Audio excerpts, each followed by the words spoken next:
Hi! Kain tayo. Ulam tayo ng this one, adobong, I don't know anong klaseng luto to. Liver, chicken liver. Hindi kasi siya fresh kaya ganyan. Tapos labong. Adobong labong.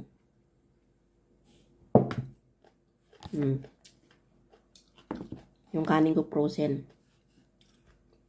Pinainit ko sa microwave. Kamay tayo.